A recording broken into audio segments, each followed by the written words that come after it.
Sweet eternal balance of all that is good, true, and beautiful, friends. I am so excited to get to talk to a homie from the ways, a badass with the heart of gold, a seer into the underpinnings of the fabric stretched across the veil of reality, an experiencer of high strangeness, a warrior for the light, and a bastion of Zen peacefulness incarnate.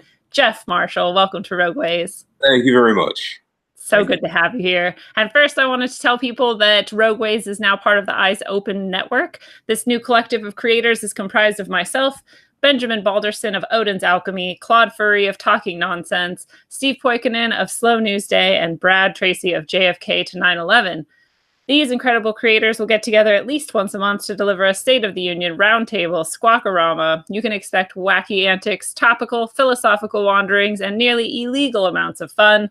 This content will only be available for Patreon members of Rogue Ways. So go to www.patreon.com/rogueways right now to subscribe. And in classic Rogue Ways fashion, we're going to start with our pointless question of the episode. So, Jeff, I'm wondering if you think that the U.S. is being maneuvered into a civil war. Sort of, but I think they just want us to think that we're being maneuvered into a civil war because those tensions have been there for a long time, at least a decade. Long before our current president ever got in. He's the one taking all the heat for it right now, but these things have been there for a while. So. Are you talking about the racial tensions or other tensions? Yeah, all of them. All of them. Yeah. Getting for all. Everything's Trump's fault, and I mean whatever. But I kind of feel like the point is to get us to act like it's going to be a thing. And I think once they get us to act like it's going to be a thing, then it doesn't even have to be a thing because we're already acting like it's going to be a thing. So like if we're all on edge, like, oh, civil war's coming. I mean, I've been hearing this for like 15 years, like, oh, there's going to be some kind of crazy civil war, race war, whatever. Until it happens, I'll just hang out. Yeah, just chill. That's what I always think about all these things when people are like, there's Nazis punching people in the streets. And I'm like, where? Like, I looked out my window, I didn't see a single Nazi. I didn't see them, yeah. I don't see anyone talking about civil war. I see celebrities talking about like bombing the White House and like violently overthrowing the government. And I've never heard that before, but that just seems like an extension of the same sort of media barrage of this message that's coming. The civil war is coming. They're just going to keep poking them. Yeah. Scared, whatever. Freak out. I'm like, I'm not gonna. You do what you tell me. I'm not gonna do it. So. Right. Yeah, and all you have to do to prevent a civil war is not join it. Right. Do not engage. Right. Yeah, I think I'm with you on that. I like that meme where it's like something it's like a stick figure and an Uncle Sam hat, and it's got like a stick and it's poking the little elephant and donkey, and it's like, do a civil war. Yeah. So.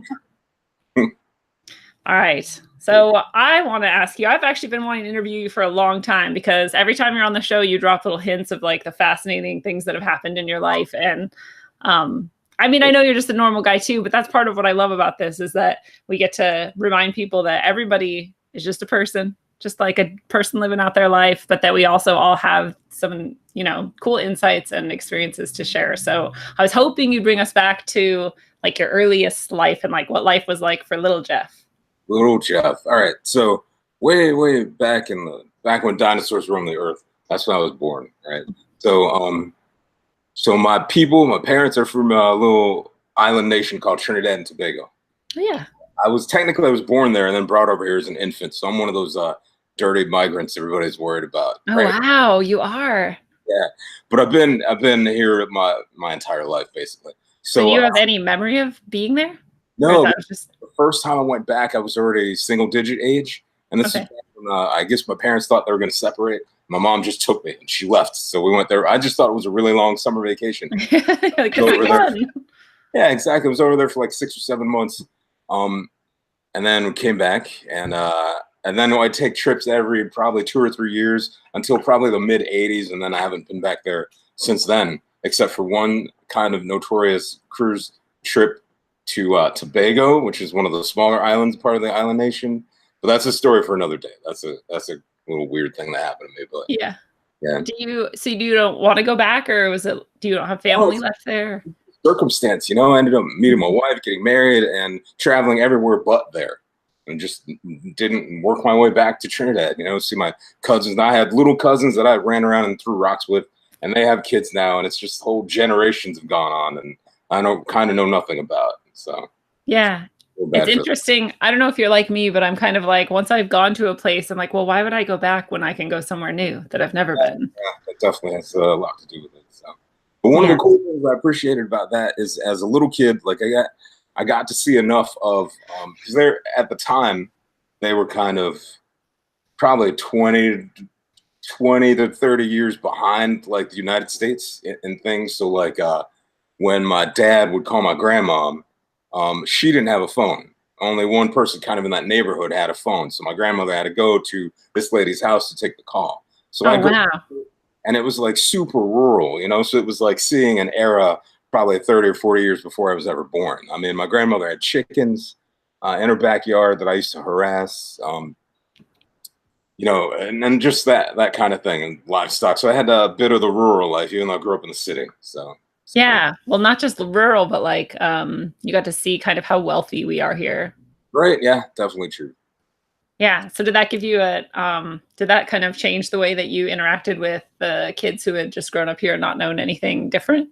Yeah, it totally did, because, a lot of times, especially nowadays, you hear people, like the whole sort of, not veganism so much, but there's people have a lot more food awareness now. And for a while, they were just sort of, whatever. Where does the meat come from? I don't know, the supermarket. I kind of always knew where the meat came from, because my aunt would tell me to go down to the parlor and go with your cousin to the parlor and pick up a chicken. And me not knowing, it's like, all right, let's go pick up a chicken, thinking it's going to be in the supermarket. And it wasn't in the supermarket. Yeah. Like, we want that chicken right there. And the lady at the parlor would be like, that one? Okay, that one. They'd go off with the head, put it in the defeathering thing, and they hand us the chicken. It's like, that's what we were eating that night. So kind of fresh. Yeah, super fresh. So kind of always knew.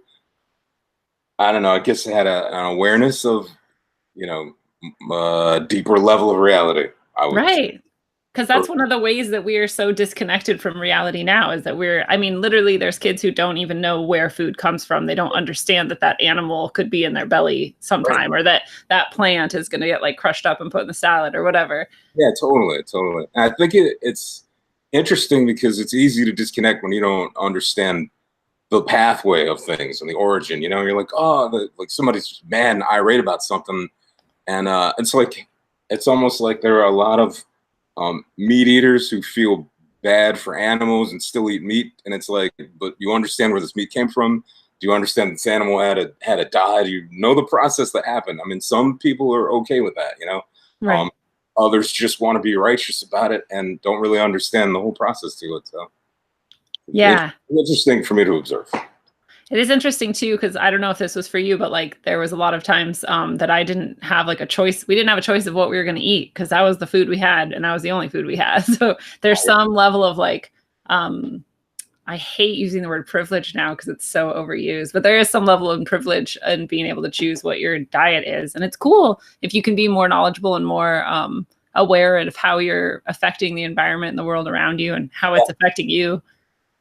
But there's also a level, I think, where it's like, you gotta kind of eat what is, there's something like snobby about of turning down food because it has something in it that you've said you wouldn't eat when you're in, especially if you're in someone else's home or something, you know? It's like, I totally get your convictions, but like that person worked and then prepared and then like cooked this for you and then offered it to you, and you should probably just eat it. But the effort to present it to you was like way more than your misgivings about eating it, Yeah. That widow's mite story in the Bible about the whatever it was like people were giving. A rich man gave a bunch of money, and a poor woman gave like a penny, and everybody laughed at her.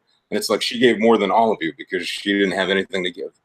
And I kind of feel the same way about people who do that, Mm-hmm. I find that a lot of times they just go through all this effort because they really want to do something for you, and you look at it and you're like, oh God, it's gonna kill me to eat this, but thank you very much. Yes.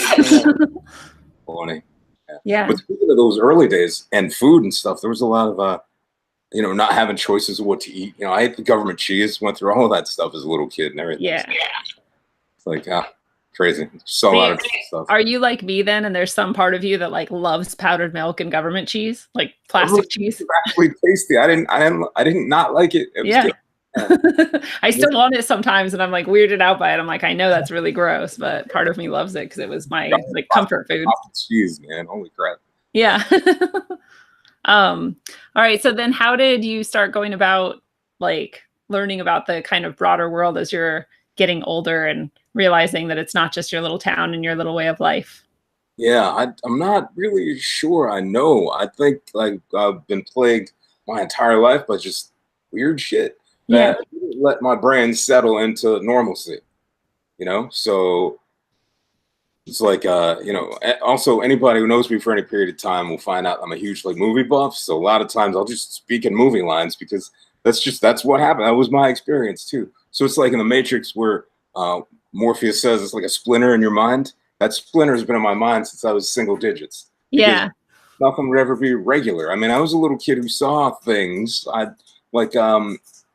like they were regular things. So there were one time I recall there were what looked like Quakers, or I call them pilgrims, right? Like dancing on top of the radiator, doing a little pilgrim dance, and it'd disappear when you turn the light on, and they'd reappear when the light went off again, and they weren't Oh, wow. threatening. It was just like, oh, that's cool shit to see. Yeah. Well, this is like you're like the third person I've talked to who has seen when they were a child little beings in their room at night, and it's weird to me. They're all different. The way you guys describe them, they look different. I've definitely never heard the pilgrim one before.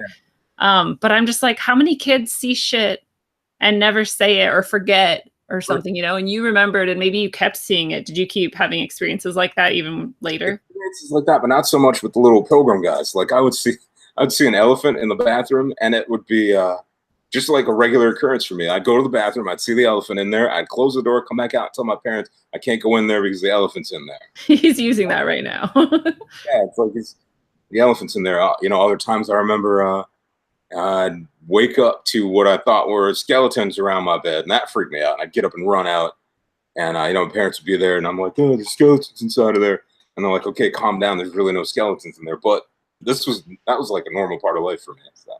Did your parents think that you were weird, or were they just like, oh, that's just kids and he's just seeing things or making things up, or like what was their response? They kind of knew I was weird, Yeah, because there were times when like my dad would share, like there was one time when I was younger that I think my cousin and her family moved in with us, and we only had at the time a small apartment in New York City, so we had divided the apartment up between like my uncle and aunt and their daughter, and me, my mom, dad, and me, and I'm not even sure my brother was born yet. My first brother was born yet, and so he was showing me something that I had drawn because when you're a little kid, little things can like disturb you. So I guess having this other family there freaked me out, and I assume I started drawing crazy pictures. And my dad looked at it and he's like, "You see this?" He shows me a picture in like a psychology book. You see this picture, and you see this picture you drew here. Yeah, we might have to get you some help or something. But I think they kind of knew that wasn't a normal, quote unquote, normal kid. Right. I always wonder too, like if there were some experiences that they shared with you. Like, do you remember anything where they seemed to like sense something or notice it too, but maybe, I don't know, did they maybe wouldn't even admit it or something like that? I don't know. My parents were always real private about that stuff. They don't want to like make you think something. Well, yeah, make you think something about yourself. So Right. never really shared that. But I have this weird thing where for a long time I felt like I remembered almost everything that happened to me. Things been sketchy probably the last year or two, but I've been under a lot of crazy stress. And the whole world changed in the last 2 years for me. But Yeah. up to that point, I mean, I literally sometimes will remember assignments I had at school on just some random day. Wow.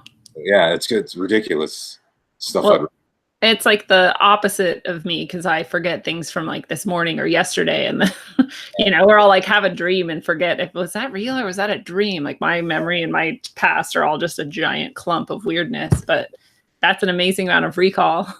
Yeah, at the ridiculous too, because I remember like, okay, for example, the speed of light in a vacuum. Like I know that, and I have no reason to know that fact.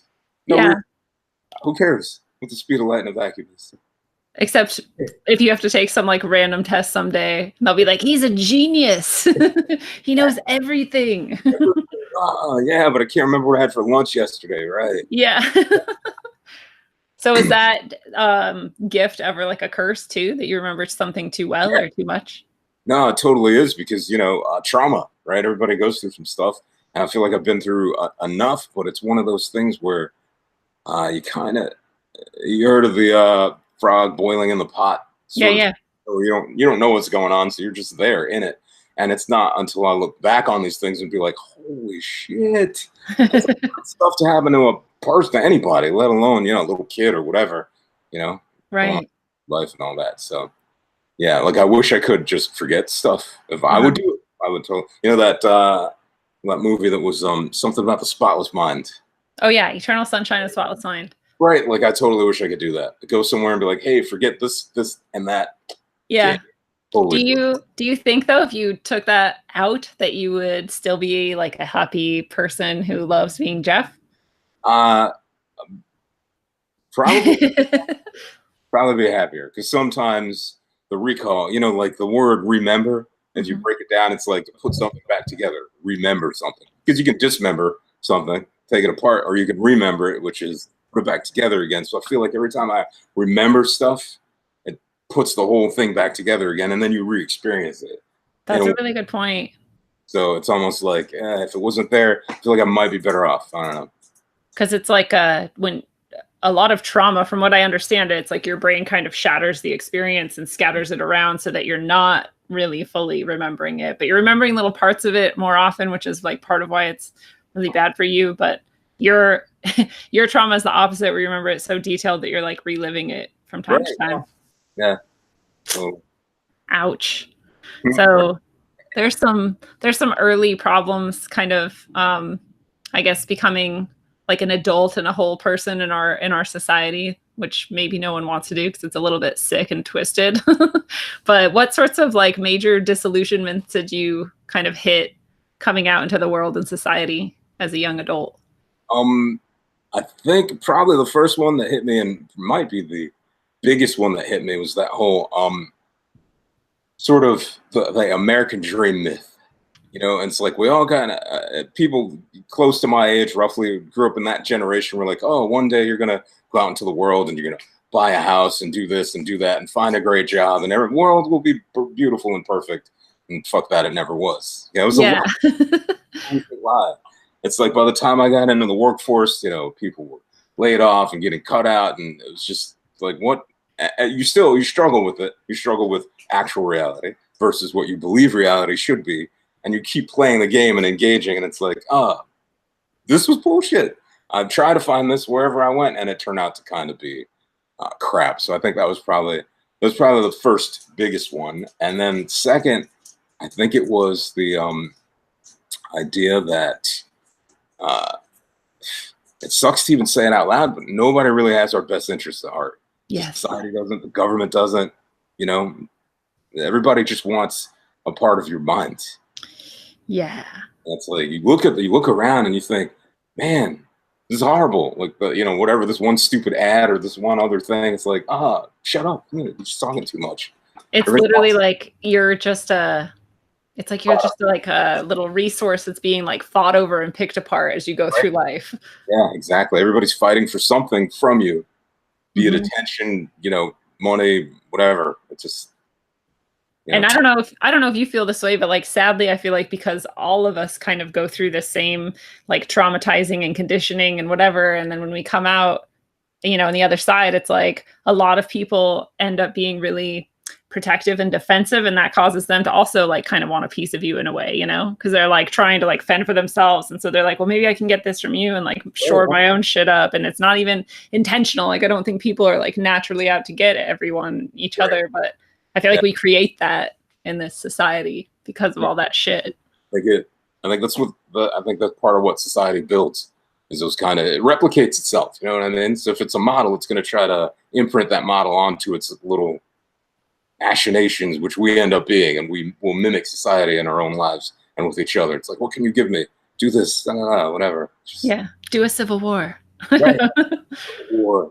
They even had a movie, Captain America: Civil War. Oh yeah, I totally forgot about that. That was some really heavy programming there. Right, exactly. That's crazy. Yeah, those are some pretty big disillusionments too. And I feel like that American Dream one, that's like the part of the reason it hurts so bad is that you're like, no, I'm trying really hard and I'm doing all the right things. And like, yeah, I was told that if I was good and I made all the right choices, like this would work out. And life is like, nope, Yeah, go fuck yourself. it's You're exactly. like, shit. No, whatever you thought, you were wrong. There's no safety in Yeah, reality. my God, so much. Um, all right. So then, what what's kind of like as you're then like moving past that and trying to like, okay, I still have to like live in the world and you're like wandering on, what kind of were the biggest like frustrations that you have to face Oh in man, that? biggest frustrations are mm, just sheer like there's no escape from the programming.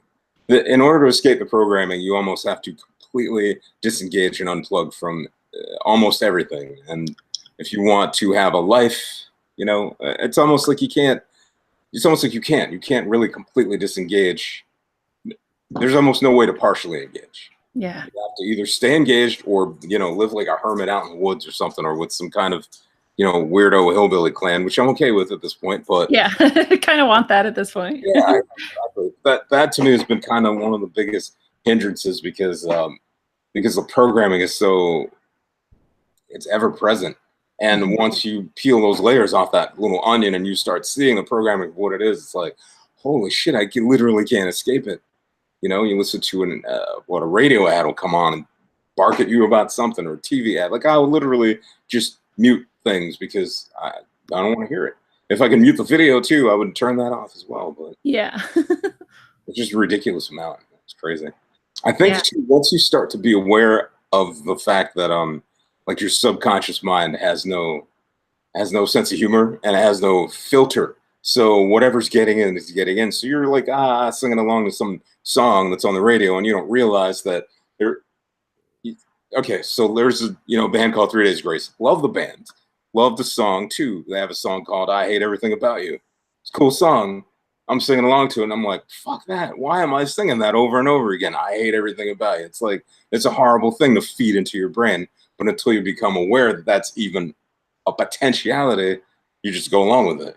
Yeah, because it sounds catchy and it makes you like feel immediately kind of like some sort of goodness or response. But in reality, it's like you're hearing that someone hates everything about you, and you're telling the world that you hate everything about it, and you're telling yourself you hate everything about yourself. Exactly. And God forbid you're in a relationship with someone, I hate everything about you too. It's like, oh, Yeah. there's nothing positive about it. So it's almost like once that's shown to you, you can't unsee it. So now everything you hear, your ears perk up. It's like, wait, let me listen to this a little bit better and see if this is something I should be feeding myself with or not. And damn it, like 70% of the time, it's not. You should Yes. not be feeding that crap into yourself. So Well, and then that level that you've brought yourself to is like now you're in a you constantly have to kind of watch because you become more and more aware of that, like you're saying, that the ads are everywhere, the songs are everywhere, and you're starting to realize like how it can be affecting you subconsciously. So now you're in a constant state of awareness of that. And that's exhausting. it is, yeah, mentally, totally. Yeah, that's one of my frustrations as well. Like every moment of every day, you kind of have to be like on your game and like intentionally creating your surroundings in a way that is the best you can get, which is probably not the greatest, Right. unfortunately, but it's at least the best you can make it. So what is it then through all of this like frustration and the disillusionments that you kind of come up against? What is it that kind of sustains you and keeps you going? I think it's curiosity. You just want to keep digging, You just want to keep finding stuff out. Like I was always a super nerd kid, and I just want to learn more. Like those old stupid ads, like the more you know. It's like Mhm. so that was me. I was like literally, oh, I want to know that. I heard a thing years ago that said that was almost like a dopamine spike in your brain, like learning new things. Yeah. That so some people can actually get addicted to learning. That's how you have some perpetual students that are always they're always in school in some way. But I don't really see anything wrong with that because a person should learn. You should never assume that you know everything about anything at all. Totally. So that's been kind of my experience. That's the thing that keeps driving me. And I almost feel though like it's getting to a point where with the concept of the sort of the matrix and the what do you call that, simulated The world. simulation, yeah. Yeah, Simulation. simulation theory, that it's like also the observer effect, right? So the more something becomes when you observe it. So the deeper hole we dig, the deeper the hole will get. And Ooh, it's almost like, well, at some point you might get tired of playing that game and just accept everything for what it is. And I feel like that point is like right over the next hill, maybe. yeah. You know how it That's is. right. That's what keeps pushing you towards the next hill. Yeah, You're like, wait, but then what about that hill? yeah, right. Like, okay, so you never really quite just settled in. Like, okay, this is a good hill to be on. Just always looking around. Like, what's Yeah.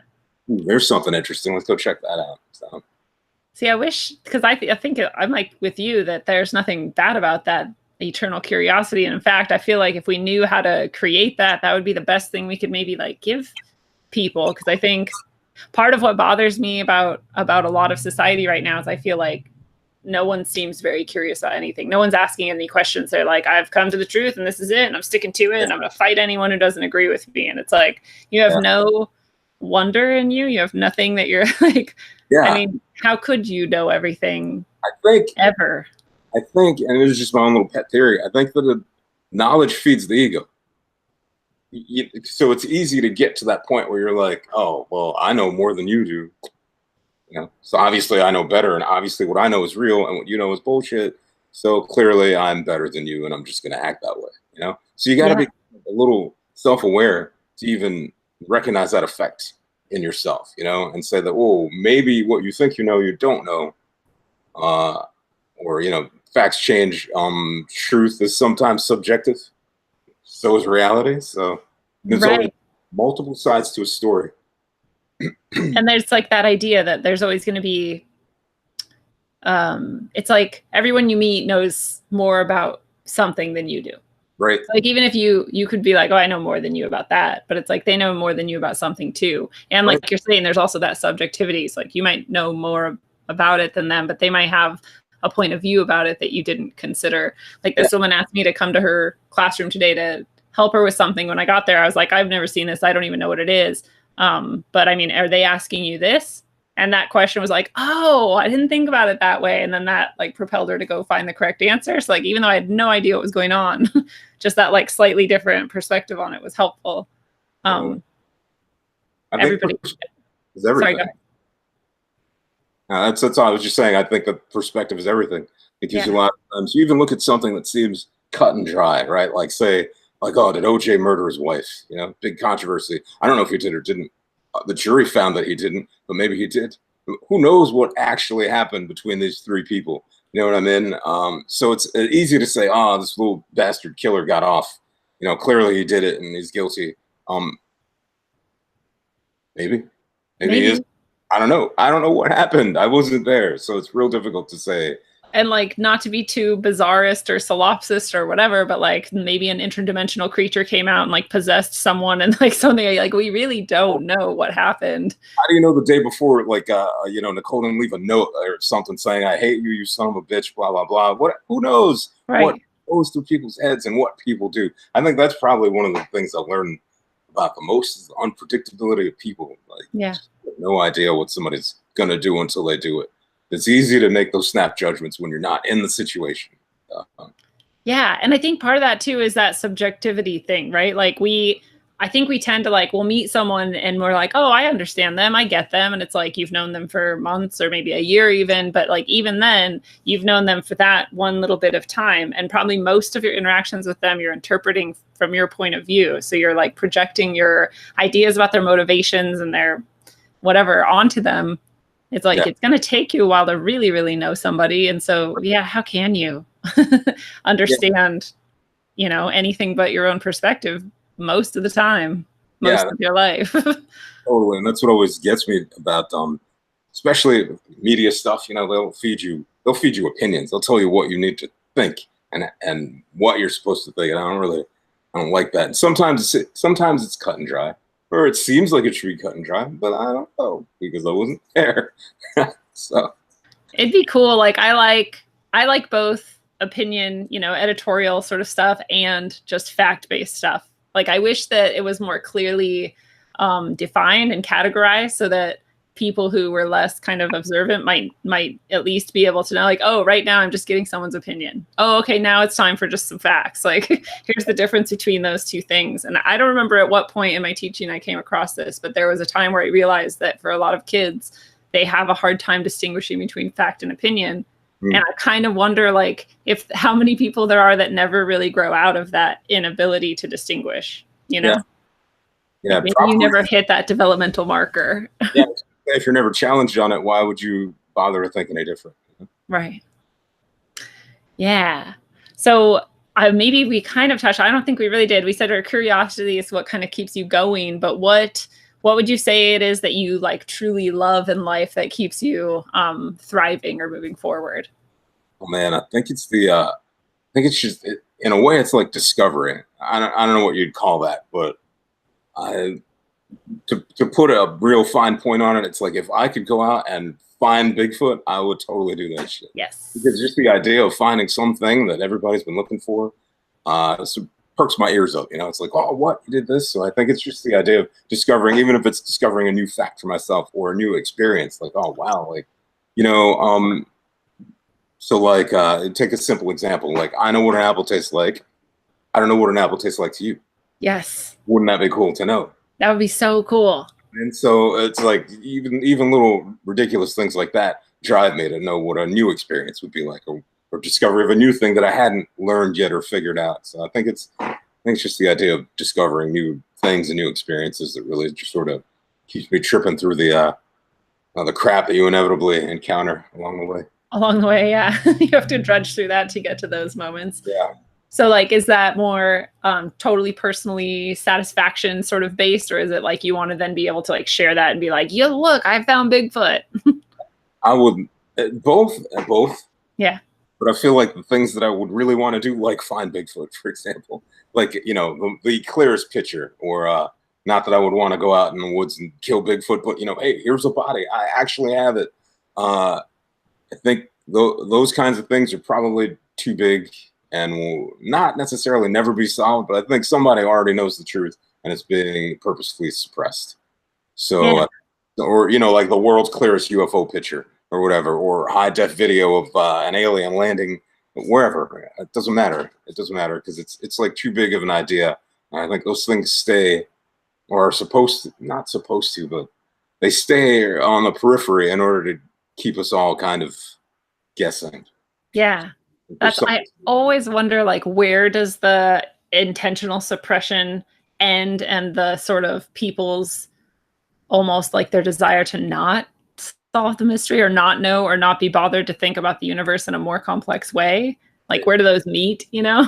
Because I also know there's some like active denial going on, because I feel like there are a lot of things you can point at and be like, here's some pretty clear evidence that there's some sort of weird aerial phenomenon or like abductions or whatever.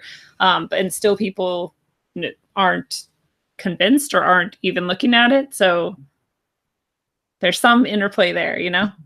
Totally. I think too, like I don't know if you've ever, well, I'm sure you've encountered this story as a teacher, but how the natives would allegedly they couldn't see the ships because they just had no point of reference for ships that big. So even though Columbus was pointing out the ships right on, you know, off the shore, they're like, we have no idea what you're talking about. We don't see any ships there. In a way, even though it might be a bullshit story, it illustrates, I think, the fact that if you don't have a point of reference for something, you're never going to see it. So it's like those things that people are in active denial about. That's it. That's their point of view, and unless it gets purposefully shattered, they'll never see anything you present to them right there. You could pull up in their driveway and you know, whatever the most high-tech trans-dimensional UFO craft you can think of, and they'll be like, I don't know what that is. I can't. What you're talking about. Yeah, I saw something, but I have no idea what it is. Like, push it here, and you can, yeah, whatever. It's not going to matter.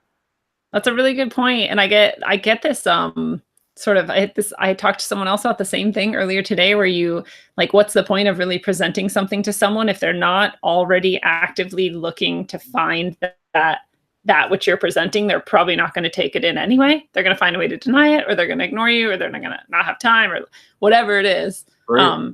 And it's the same kind of thing, right? Like if you don't have that point of reference, or you weren't out looking for it, then it doesn't exist, Yeah. basically. I think you just don't allow any space in your head for it because I think humans just operate that way. Like we're Yeah. kind of, in a way, we're kind of programmed. So it's like anything that challenges that programming, probably the first 5 times it'll just be denied and not seen. It's almost like, again, feeds into the whole simulation theory where it's like, it really seems like programming because it's like for the first X amount of times you'll just deny it even exists, but that sixth time or that seventh time it'll start to a different subroutine will take over and it'll be like, oh wow, okay, well maybe now I have to go look at something. It's weird. Yeah. Well, there's two things that makes me think of. And one, the programming thing, like I think we're literally programmed, like however, whether it's a simulation or we're like biological machines or whatever, because there's that going back again to like indigenous peoples, and allegedly there's a study where they went to Africa and some tribe, they were showing, they had like 30 colors, like shades of green and then one brown. And they were like, which one's different? And they couldn't even see the brown or something. I'm probably not even describing it very well, but they didn't have words for brown. And so maybe I'm reversing it too. And they didn't have words for green, whatever. They literally couldn't see the one that was that color Right. because they didn't have a word for it. So it's like, if you don't have the program installed, you can't even see or perceive the thing. Right. Yeah. And then the other thing that makes me think of is you're saying like the subroutine will change, like however many times it takes to start to like alter that. And then all of a sudden that's the new program. That makes me think of how Rupert Sheldrake talks about morphogenetic fields. Mm-hmm. Have you heard of that? Where they like can't grow a certain crystal, they can't make it or whatever. Over and over again, they've been trying, and all of a sudden, somewhere in the world, one lab does it, and now all of them can. Yeah, totally. I love Rupert. Yeah. So that gets back to that same idea that like there's something going on. We can affect it, but it's definitely constraining in various ways. Yeah, totally. Even from my own personal experience, like grief, let's say. Okay, so I've had dogs. Right now, I can't say my last dog, because I'll probably get a dog after him. But at the peak, I had 3 dogs at a time. The last one's still hanging on here. He's like 15 and a half. Probably, I don't know, some years ago. So the first dog we got was a little beagle, right? And he was a little bastard. Like, honestly, he was the worst dog I've ever encountered. I mean, he bit me within the first hour of meeting him. Oh, God. Yeah, my wife still has scars on her arm because he would bite and then just hang on. Oh, God. He was like, and I could go into some serious, like, weird ass stories about this dog too. But long story short, it was a terrible dog, right? So eventually, as all dogs do, he died, and I still wept like a baby, even though in the reality, I almost killed this dog myself at least twice. And, normally would not have shed a tear. I'm like, I'm glad he's gone, a little bastard. Yeah. But as he was dead, I was like, oh, shit. I'm like, why are my eyes leaking? What is this about? So to me, that was almost like my own experience of programming where like, man, I don't really miss him, but why I'm crying because he's gone, It's a grief thing. So it's like the grief programming took over. Yeah. You're like relieved that he's gone. You wanted him to go, but you still have that automatic response. Yeah, totally. This guy, it was bad. I don't want to look like a person who hates dogs. This guy, somebody had come over to visit, hang out. The dog would walk up, piss on their leg. What the fuck? He's just an asshole. He was. He pissed on me in my own bed. Oh, God. A couple of times too. He ate my lunch once. Yeah, that was one of the things that almost like, I'm gonna murder you, dog. Because I got the doorbell and I come back and it's all gone. So within about 15, maybe 8 seconds, he scarfed the entire thing down. Because he knew that was his window. He's like, I'm going to get it. I'm like, you bastard. What a bastard. Yeah, okay, well, now I kind of want to know the weird stories about him. Okay. So I lived in this house probably late 90s, 98, 2000, thereabouts. Lived in a house outside of Atlanta. So North Atlanta has like a couple of different suburbs. One's on the east end, one's on the west end. So there was Marietta and Norcross. So this was in a little duplex in Marietta. And the dog one time, we used to keep him in a kennel during the daytime because he couldn't be trusted with anything. He escaped. He escaped the kennel, and that was a cage type kennel. He escaped the kennel, but his collar was still inside the kennel, and the door was still latched on the kennel. So I'm not really sure how he escaped. I don't know if Right. he crawled out of the top of the kennel or whatever. He crawled out of there and tried to eat his way out of the door. So he clawed up all the carpet and clawed up the door. But the interesting part about that particular story is that the dog was not. He was a beagle, right? And he was always really expressive. That's one way to put it. So it was a big, wuss essentially. The dog was a big wuss, but the dog clawed enough to where his fingernails bled. Oh my Blood God. all over the place. So I think there's something was wrong with that house, definitely, because I had another experience in that house too. There was another time where he threw up black shit, and I have no idea what it was. It's not like, I mean, we keep our dogs. These are house dogs. They sleep in our Yeah. bed. Not like They're not out like eating random crap from the dump or something. from. But one of the probably best stories is during one of the times we were experiencing the weird shit in this place. This is when I was still kind of quasi Christian, kind of rogue now, but pardon the pun. Hey, you're always welcome to be rogue here. Yeah, but so crazy shit was happening in this place, and my wife were doing like a prayer, right? Held hands and all that. Start praying. The second we start praying, the dog's going ape shit. He's barking like super loud. But literally, the second we say amen, silent. Whoa, that's the same house where he like clawed out of the cage and bled from his fingernails. Yeah. Yeah. See, I these are the types of experiences that I've also had experiences where I feel like, and maybe this is not what you're saying, but this is what I'm projecting onto it, is that like entities will seem to come into an animal. The animal will suddenly be acting in ways that are totally uncharacteristic, and especially at times when it would seem like otherwise spiritually significant. So, do you feel like there was something like that? Like there was a negative entity there and it was affecting the dog? Totally, but I'm not sure. I think the dog had a propensity for badness anyway, so he was already on that side of things. Probably wouldn't have taken much. I used to call him so for old movie fans, I used to call the dog Captain Howdy. Dog's name was Toby, but I used to call him Captain Howdy. Captain Howdy came from The Exorcist. That was the spirit the little girl was talking to. Oh, really? Yeah, and I would call him Captain Howdy because he totally acted possessed at times. I'm like, what the fuck is wrong with this dog? He's insane. Oh, so his name wasn't Captain Howdy, and then the shit happened. You called him that because... Yeah, because... Okay. Stuff, yeah. Because I also have this thing where I'm like, you shouldn't probably name your animals after, like, demons or, things like that, because I feel like that is just asking for trouble. It is. It's a little too risky. But this another great story about this house. So one of the... since we're just talking about life journey stuff anyway, a huge incident happened in this house that caused me to kind of totally change my path, right? So get a little bourbon in me. We get the juicy stuff now. Gotta loosen it up. So there are two experiences. My wife had seen this thing. I guess it was a full body spirit. It was so present to her that she thought somebody was in the house, and she saw it probably minutes before I got home.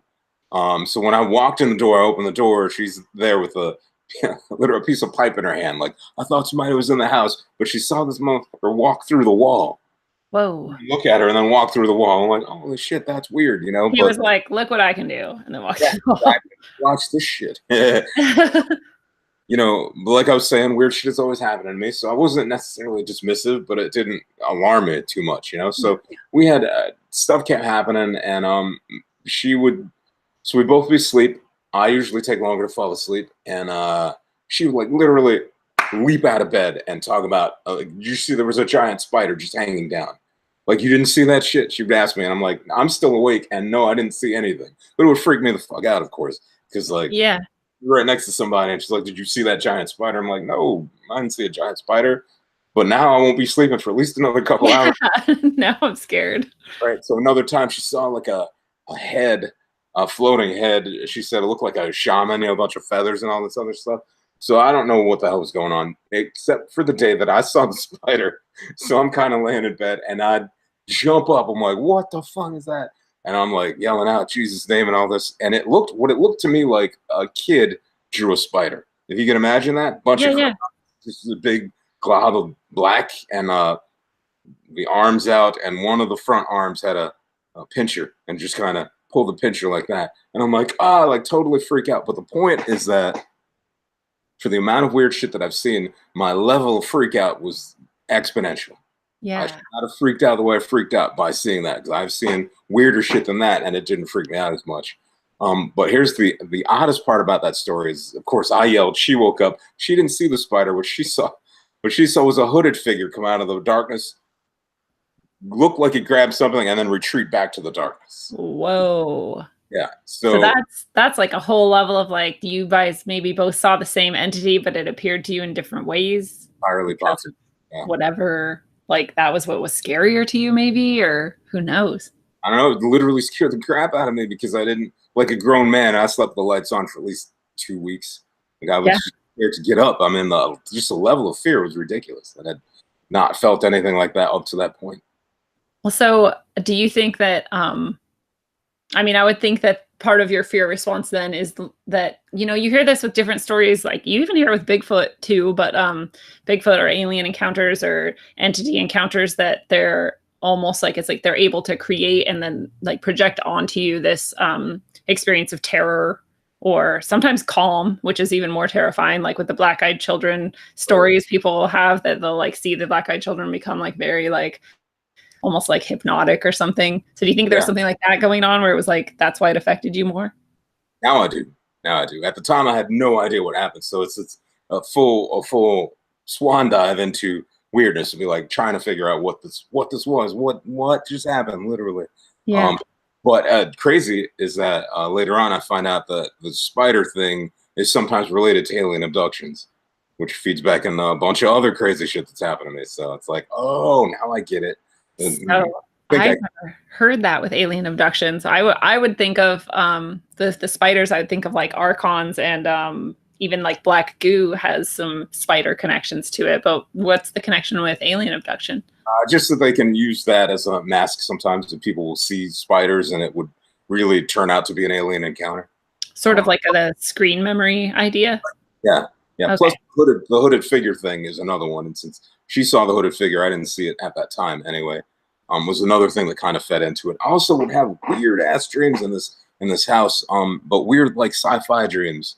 You know, so this is before, again, it's the early '90s, and I dreamt of dragonfly drones. Of what? Dragonfly drones Oh, that were wow. dragonflies like flying around, but they were, artificially made. Yeah. I had another dream of this like giant triangular craft, looked almost like one of the Star Destroyers for Star Wars.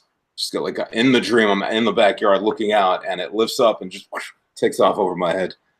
So Stuff like do you think that's like prophetic dreams happening, or do you think that possibly you were being abducted by aliens and they were like, "Look at our fancy toys. We've got drones. You're going to get them soon too," or something? I don't even know at this point. Yeah. I don't even know. I don't know anymore. Everything I thought I knew is gone now. Everything's been disassembled. I'm See still that? put it all back together in a way that makes sense. So. That's like I feel like part of the stages of sort of encountering these things is like at first you're like, oh, it's got to be like this, and then you learn more and you're like, maybe it's like this, and it just keeps like flowering out, and then by at some point you're like, I don't even fucking know how to make sense of any of this. Totally. Like the abduction thing wasn't even anything I was really prepared to accept until somebody else told me about it. And I think I told the story before, but about just like a massage therapist, and she asked me, try to sort of soft open, be like, hey, what do you think about aliens? Just so she can ask me about the experience that she was sort of psychically receiving about me. And then I bring that to her like, oh shit, that really happened. So that threw me for another loop. And this was like last year. That's why I say the past 2 years have just been completely mind-blowing and weird. Because it got like shit's gotten even weirder in the past 2 years than it ever has been in your life. Yeah, actually. Yeah. The weirdness definitely escalated. Definitely. So this is like a trend I'm noticing, and this is the first time I get to interview someone on the show about stuff like this, but I see it in other areas of my life that I feel like a lot of people who have experiences like this are saying the same sort of thing about escalation in the past handful of years. But do you want to share with us some of the escalating things, or? Yeah, totally. So the abduction thing was one, and that was like a confirmation of something that I just played with in my head. It's like, abduction, come on, be serious, Yeah. And when somebody else tells me about it, it's like, oh, okay, so now I have to think about this as a real thing. What does that mean? Are actual aliens? I don't know I'm still trying to figure that one out, trying to solve it. Another weirdness was this has all happened within the last 2 years. So woke up with Lyra constellation just the words Lyra constellation replaying in my head over and over again. I think I mentioned that before too. And that was Right. something when I went and looked it up, it's like all of a sudden, holy shit, you got Alex Collier talking about that was the origin of the human species from the Lyra constellation. And then actually one of the THC episodes lately was somebody talking about the Lyra constellation being encoded on the dollar bill. Oh, wow. Yeah, so that threw me for another loop. Also, for the last year, most of 2018, wife had real sort of health problems, heart problems, and all this other stuff, and so that's been a hell of a year for both of us. But before that, about 6 months before that, I just do these little meditations at night. I'd have a little bit of herb. Mhm. It's like one little puff, and just to kind of chill out, mellow out, put some music on, and just meditate. Literally, just pull myself into that half sleep state, and I Mhm. would get these like crazy messages. Like I had to crazy enough for me to get up and have to write it down. Um, so one of them was about that I had to pull the goddess out of the ether, whatever that meant. You know, Wow. and that I had to somehow related specifically to my wife that I had to. It was almost like she was a character in a video game, and I had to build that character up in order to get to the next level. Also, that there was something about her heart that her heart couldn't take it, and, Like, and couldn't take that process of getting to the next level, you think? Or like, her vision was about the fact that she. So I always tease her that she's not all the way human, because she's like one of these people that is super exceptional. Like some of these people like they literally give you the shirt off their back. She would actually probably do that and walk around in a bra. Like somebody needed my shirt, man, I had to give it to him. yeah, totally. So she would do that, and I'd always tease her like you're not even human. I don't know what angelic realm you came from, but welcome to Earth. So it was it was related specifically to that whatever it was driving her couldn't take the, for lack of a better term, the bullshit that was happening in our world, and Yeah. that was kind of breaking her heart. Yeah. um but it was specifically related to her heart. Next thing you know, major heart problems and all this stuff. So Wow. that's a weird thing. What else? Oh man, hold on, I gotta look it up on my phone because this one was good, and this one I've only really shared with my brothers. But give me 1 second here because I woke up and wrote this down, and this was like way too freaking weird. But I'm sure Rogue audience would appreciate the weirdness of it. Yeah. Well, So I love to, and I'll just take this moment while you're looking to say that I think when people don't meditate kind of frequently or have kind of experiences that are strange at least a couple times in their lives, I don't know if they understand when you're saying that you like get a message during meditation that it's not like the same as your normal thoughts and feelings. Like, you can tell the difference between what you would normally just kind of stumble across in your mind and this thing that like comes into your head. And it's like, where did that come from? Like, so yeah, it's I just wanted to reaffirm if anyone's wondering that I think experiences like that are so different. If you haven't experienced it, don't doubt it offhand that it can be that clear. yeah, all of a sudden it's there, and it's like what's happening? Okay, so Yeah. all right.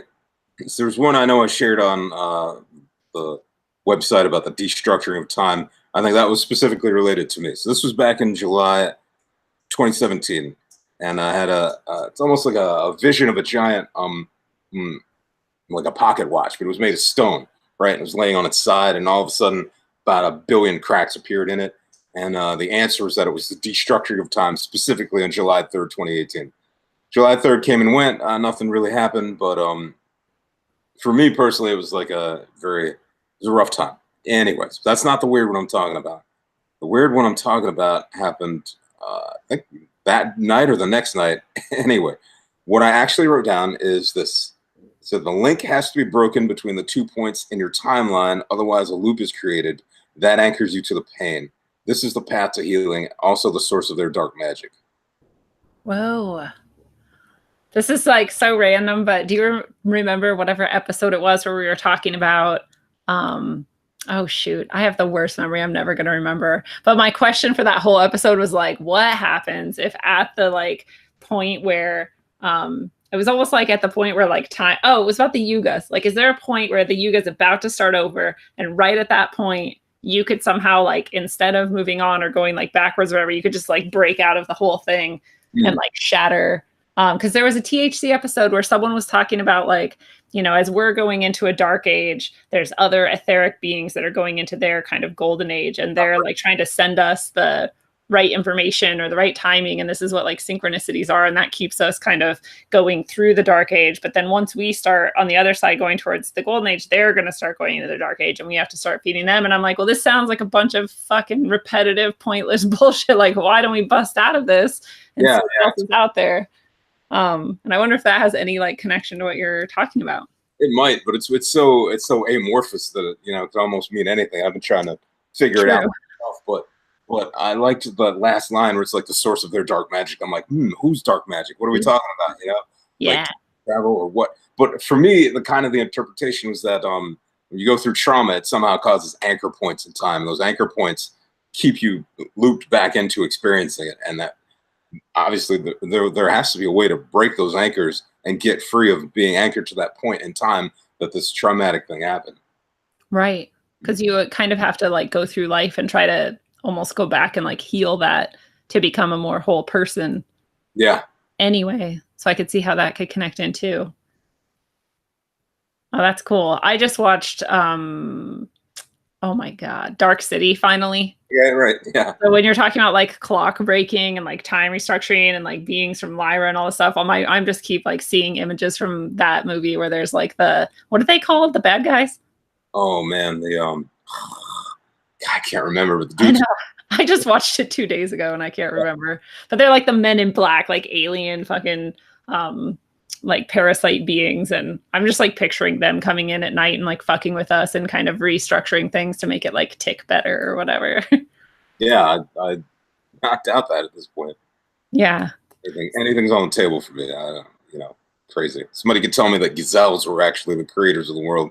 It's like, what? It doesn't make sense. Tell me how. It's like, oh, it's a spiral on the horns, you see. Yeah. It's totally like you can understand more and more where Douglas Adams was coming from. Mm-hmm. Like, the dolphins are actually the supreme beings of the planet and they just take off. Yeah.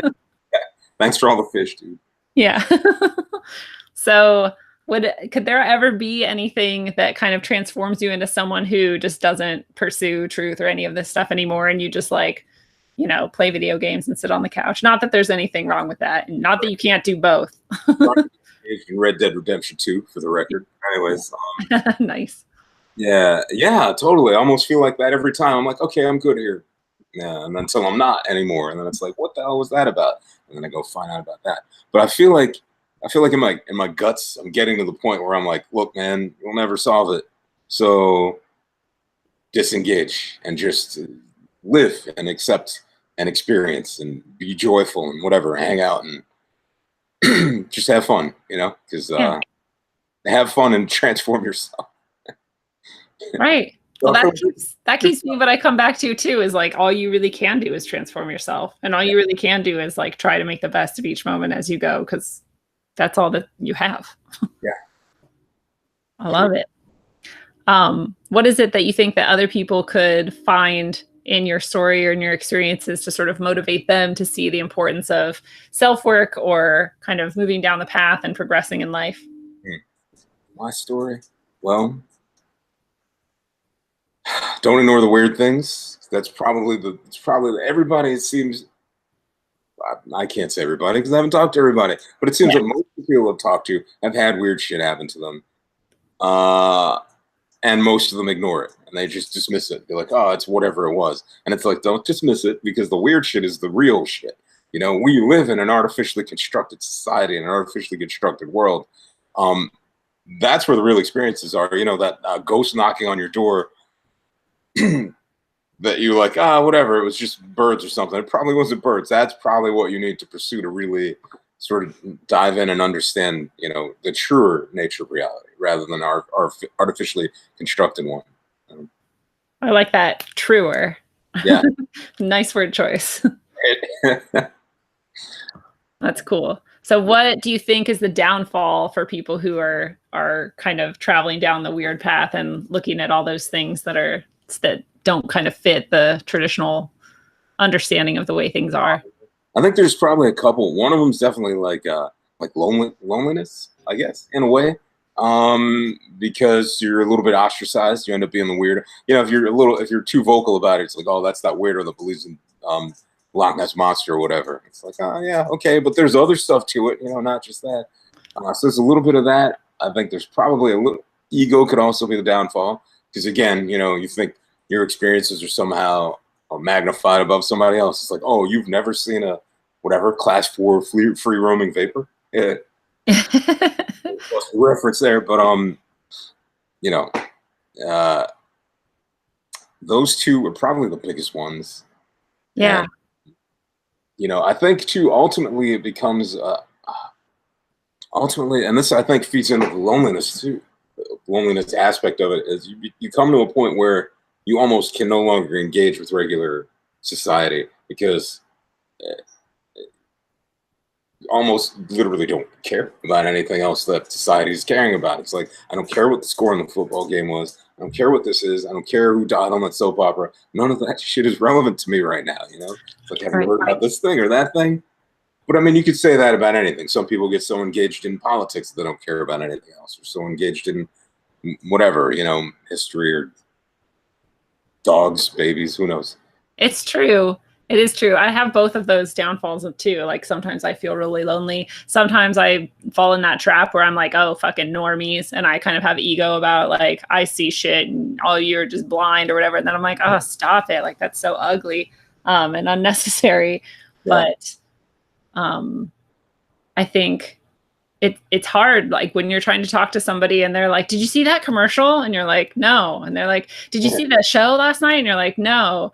Right. And they're like, oh, well, nice weather, huh? And you're like, I don't know. The sky is covered in chemicals. So like, like, I don't know if we can have a conversation. And maybe I need to learn how to like, you know, shut up and just say things that people like to hear or something. But sometimes I feel really like hard pressed to just engage with people. I feel like that's almost necessary because you can't, I guess too, if you ever want to affect anyone else, you have to engage with them first. So if they're looking at you like a fucking alien, like you're just such a weirdo, I can't even talk to you, they'll just dismiss you off the bat. And they're like, oh, this is just a weirdo. But if you can engage on something, it doesn't have to be the one thing that they're uber passionate about, you know? It's true. I've learned that. So yeah. My best days I can be like, you know, I ask you questions about the things that you're talking about because you clearly like it and want to talk about it. And like, but it's very, the part that's tiring about that is then I'm like always the one like giving in every interaction and no one's ever asking me what I think about my chemtrails or whatever. I'm not really trying to be focused on chemtrails, but you know what I mean? Yeah. So it can get kind of exhausting and add to that feeling of loneliness too. So it's kind of like, there's like some kind of a balance you have to be able to strike.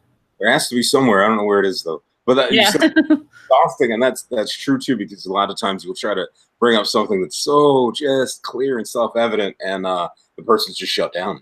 Yep. Shut down and completely dismissive, and it's like nobody wants to be just straight out dismissed. And it's like, oh, this thing I'm telling you is, you wouldn't even have to learn 50 things to see this. Just look at it and tell me that doesn't look weird to you. That that's not an unusual occurrence, or whatever. I'm like, I don't know what you're talking about. Yeah. It's a good example. I have not really an aunt. It's like my wife's aunt, right? But this particular aunt is only a few years older than her, so it's almost like a cousin or something. Yeah. This is one of the successes, actually. So she's not the typical sort of conspiracy, quote unquote, awake person. But I got to showing her a video about the news, that how all these news stations ended up using the same script. You know, and she was like blown away by that, and like literally never watched the news the same way after that. So that was like great success story. We didn't have to go down this long conspiracy path, starting whenever and leading up to Roswell or whatever. Yeah, one video, and that was enough. But it was enough to engage her where she was. You know, totally. That's a really good one. Yeah, you didn't have to go through like they're all the media is owned by these people and the CIA and Mockingbird. Like you can just be like, watch this. Watch this one video, yeah, and tell me if you think this is weird or not. Right, and it's a short video. You don't even have to be like, here, sit down and watch this documentary with me. You're like, here's this like 2-minute clip. Yeah, totally. That is cool. So what do you think? What are the ways that society in general is getting things like the most wrong? Oh man, I think society in general is probably I don't think we'll ever get anything right. I think it's built wrong. It's built to guide and manipulate, and it can't do anything but that. So That's like the main problem, is that people just can't be like, they can't even have like a free mind. And so how can we ever get anything right? yeah, yeah. It's like, the nail that sticks out gets hammered down.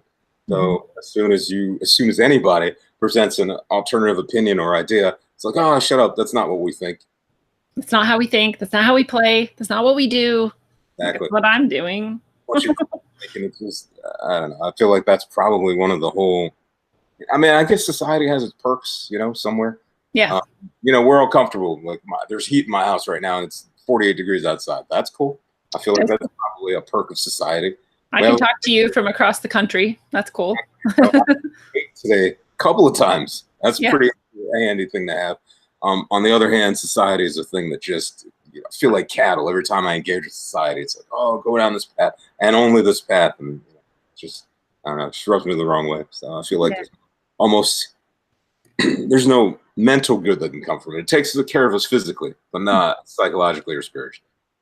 Yeah. It's the opposite. It wants to tear us apart psychologically and spiritually. Yeah. And I would even say physically too. It's just like the illusion of physical comfort or health. It keeps us kind of locked in, but in reality, it's like most of our food is poisoned.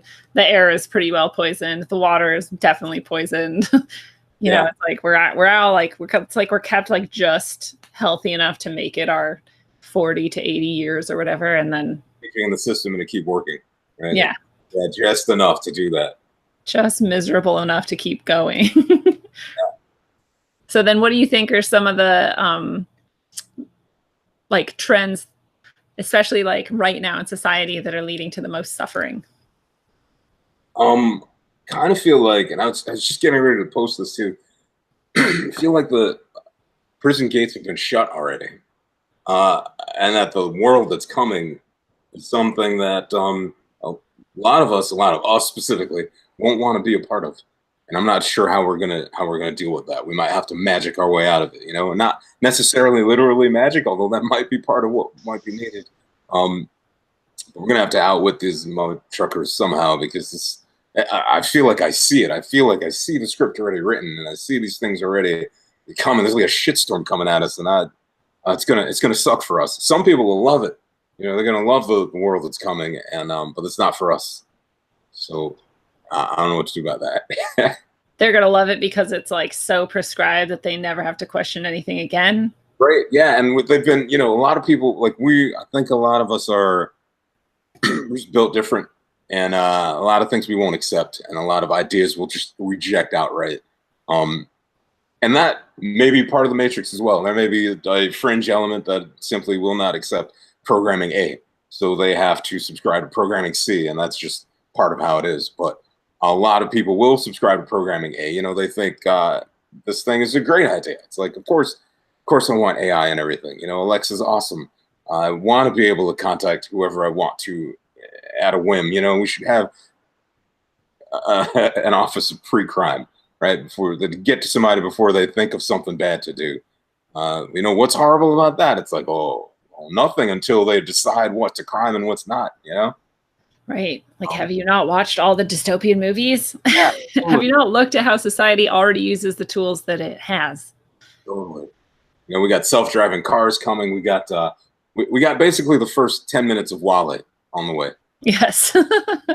Just prison planet full of trash with a bunch of fat people floating around in space, not even knowing what the hell is going on. And I bet they thought it was awesome when it first came to them. Like, oh, this is great. And this is awesome. A robot gets to do everything for me. I don't have to do a goddamn thing. I can just lay and float around on my chair and like eat my popcorn. It sounds good until you realize you can't do a goddamn thing at that point. And that you're just decay at that point. Like, part of what you were saying earlier made me want to point out that, you're saying like you get comfortable and then like something else happens, and then it kind of makes you like question again or keep looking further, even if you thought you were done with that. And I think that's part of like the pattern of life and growth, is that you're going along and you get comfortable, and then like something happens to fuck shit up, and it hurts and it sucks. It's like you're suffering in the moment, but it always, for me at least, like it leads me to somewhere even better, where I understand more, and I'm like developing more as a person, and life is actually more rich and varied. And I think that's, the flip of that is that thing is going to be provided for you instantly, and you never have to think, you never have to worry, and you can even be immersed in a simulation if you want and get like literally everything you want. But the price of that, I think, is that you never grow, and you Right. never experience anything real.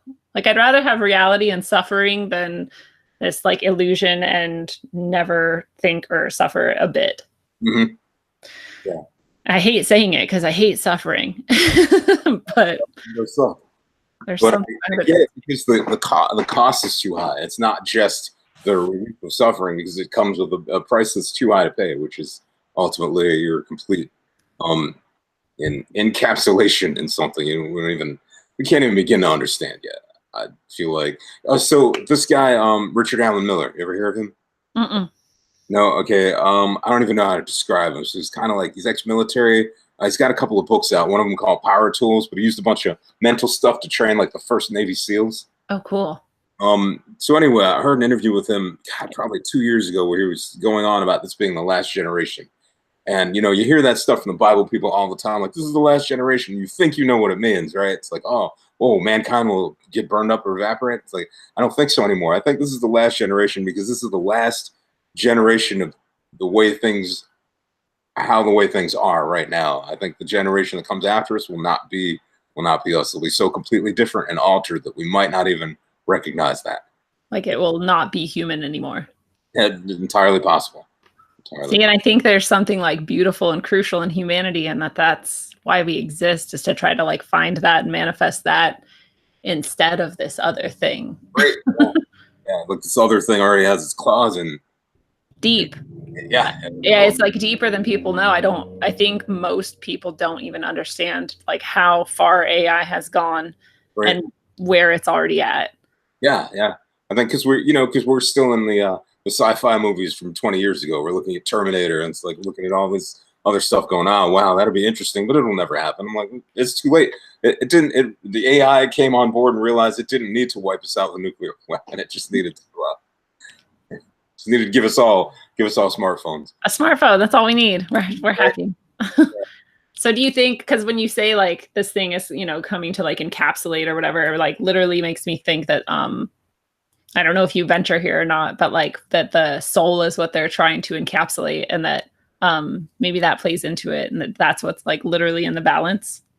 I do actually. I got weirder ideas going into that. I almost feel uh, like there's a war going on, and it's been going on for quite some time, and we are just seeing the results of it, and not the actual acts of war that are happening.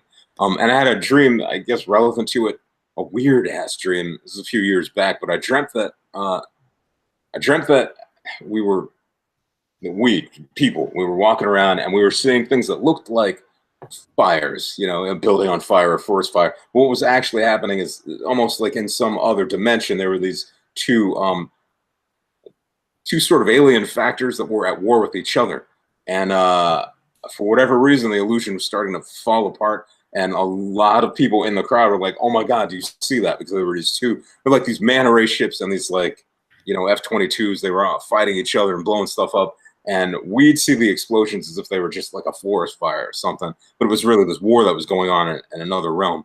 And I almost feel like that's a real thing. Like this war has been going on for some time, and it's almost like the old Prometheus myth, where Prometheus stole fire from the gods and gave it to humans, and maybe the gods want it back in a sense. And that's the simplest way to put it. Yeah. But what I kind of see it like this, right? So we live in a really, really highly technological world right now. Um, and we look at the past as if it was super primitive. People 1,000 years ago, what were they doing? Building houses with rocks. It's like, how the fuck do you know that they weren't moving that shit telepathically? Yes. You know what I mean? It's like, so I feel like the technology's been given to us to tame us, to keep us down. And maybe we were like superheroes and badasses a long time ago, and the technology came in a way almost like the fall of man. It's a weird way to look at it, right? But it's No, it like, totally makes sense to me because, like, if you, it's the easiest example is that you don't remember phone numbers anymore, right? And you used to remember many phone numbers, and you had them all at your command, and now you don't. So, like, each bit of technology we get, we can see kind of a degradation of our own skills or abilities again because we're not driven to use them anymore. We don't have that bad thing that's causing suffering that causes us to develop a skill that we need to get past the suffering or whatever. yeah, So maybe literally what you're talking about is true, that we like had more powers, but as someone's like, oh, you don't need to like all focus to levitate that rock anymore. Just like use this thing. machine, right? Yeah. So it's almost like the devil, quote unquote, for the biblical devil in the garden that said, "Did God really say?" It was the one that might have handed mankind a technology that then allowed it to disconnect from source. Ooh. Right? Because in the Bible, it talks about Adam and Eve walked with God. And to me, walk with God is like you're ever present in the source creation. Once you're disconnected from that, what happens? I'm not sure what happens, but I'm sure creating or doing things is going to be a lot harder. So it's, Yeah. oh, we have technology here. Use this thing to do this other thing. Meanwhile, at some point, you were capable of doing that because you were constantly connected to source, and now you're not. I mean, I think crazy shit like this all the time. So I'm not like shouting this out into the world. I mean, I am now because it's going on the internet, but Right. We're that safe here. it's just stuff that goes around in my head all the time. So like, what if technology really is that? Really is what the issue is, which is why things keep getting more and more technologically, you know, complex. So now we have AI, and when we have gene splicing now, and there's the big ruckus about transgenderism. But what happens when we're trans species at that point? You know, Yeah. and then I'm sure people would. I'd sign up for bull muscles somewhere or something. Yeah, it's stupid stuff like that. But I guess It's true. I mean, even before we had gene splicing and the possibility that we could actually like create ourselves as partially as whatever animals or whatever we want to do, there were people who would go out. There was a guy who lived in my hometown who tattooed his whole body with like leopard print or something. He got like the teeth installed. He got his ears modified to look like a cat, or yeah. I don't even know if I'm getting it right, but he did all of this stuff to try to become cat-like. So if you offer that guy, like, do you want to literally have cat genes? He'd be like, hell yeah. Totally. I mean, and it wouldn't take anything to do it. And that's why I feel like probably even less than 50 years, probably 25 years from now, won't recognize the world. Yeah. It's just crazy, which is I think why there's a big push to redefine personhood. Mm-hmm. What are you going to call a trans species, transgendered, half AI? Yeah. I don't know. Yeah, So, yeah. And you're gonna have to recognize, I'm sure, robots and AI as people too. yeah, totally. Um, it. Oh, don't lose it. What was I gonna say? Oh, the technology thing. Like, I really a theme in my own experiences that are weird has been that like technology is its own evil, almost like its own consciousness and has its own agenda.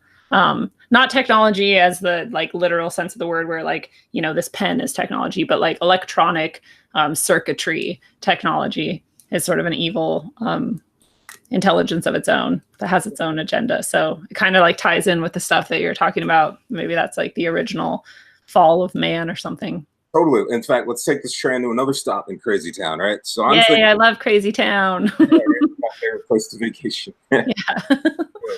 So I'm like, so my background is in electronics, so like electronic engineering. Um, so I know a lot about electronics, but what do I actually know? I've never seen an electron. Oh, true. So, like, in a way of speaking, there's no way for me to know that it's not literally a magic trick.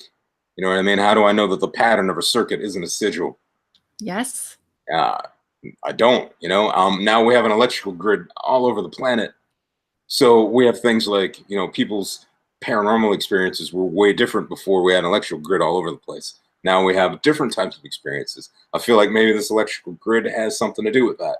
We already know that some of these grid points cause cancers and stuff, so they affect your physical body. How do they affect your other etheric body? Yeah. Your mental body and your emotional body. Yeah, we are bioelectric things. Yes. Got to be something going on there. I felt like there was a deeper thread to pull on. Well, there's, like Jack Parsons, and his Babylon Rising stuff, and this is like what created jet propulsion, and spurned like NASA off into its path. And also, I've heard people say that if you look deeply at electronic, and I've never looked, so I don't know, but I've heard people say that if you look deeply at electronics, like circuitry and boards, that there are literally sigils in there that you can go find in like magic, occult books for, summoning entities. So I don't know if that's an accident. I don't think it's an accident that the thing that Jack Parsons designed that burns fuel so efficiently or whatever it is a pentagram. Right. And I don't think that any of these symbols are inherently evil either, but I mean, they're probably effective or they wouldn't be being used. Right. I agree. And it ties back into the archons too, which were electrical in nature. Are they? Yeah, yeah. But I don't know enough about the archon. Well, as far as I know, that they were electrical in nature, electrical beings. So that always perked my ears up. Like, what? Electrical beings? Interesting. That is interesting. Well, and then how would this like tie in with the electric universe theory? Yeah, I don't know about that. I don't either. Might be there. I mean, this is their universe anyway, right? So the archons. So we didn't exist in the universe without them. Like we were created. Right. Yeah. So this would have been their universe from the beginning. So then it reminds me of Dark City even more. It's like we put you here. This is your little maze. You do what we want. Yeah. Huh. Totally. Goes like Westworld too, right? With the maze. With what? Did you ever see Westworld? Oh yeah, yeah. Yeah, right. Yeah, it's the same sort of concept. We created you and you're in this little world and you can't get out. Or if you do, it's gonna be crazy. That shit's gonna be shit you don't even recognize. I love that thing. That actually connects back to what we were saying too, where some people like can't even recognize something if it's not part of their programming. Like in Westworld, when they're shown like a picture of a modern world and they're back in this Western time, they look at it and they're like, well, that doesn't look like anything to me. Yeah. They literally can't see it. So that's cool. That's a pretty cool show. All right, so then speaking of all of this possible evil and like the fall of man and electronics is maybe this like grid that's locking us in to this experience. What do you think it is inside of people that can help sort of protect them and promote their well-being? I think awareness. You got to understand that you, like Yoda said, luminous beings are we, not this crude matter. Nice. We look at the physical world and we assume our first assumption is that this is how it is. This is reality.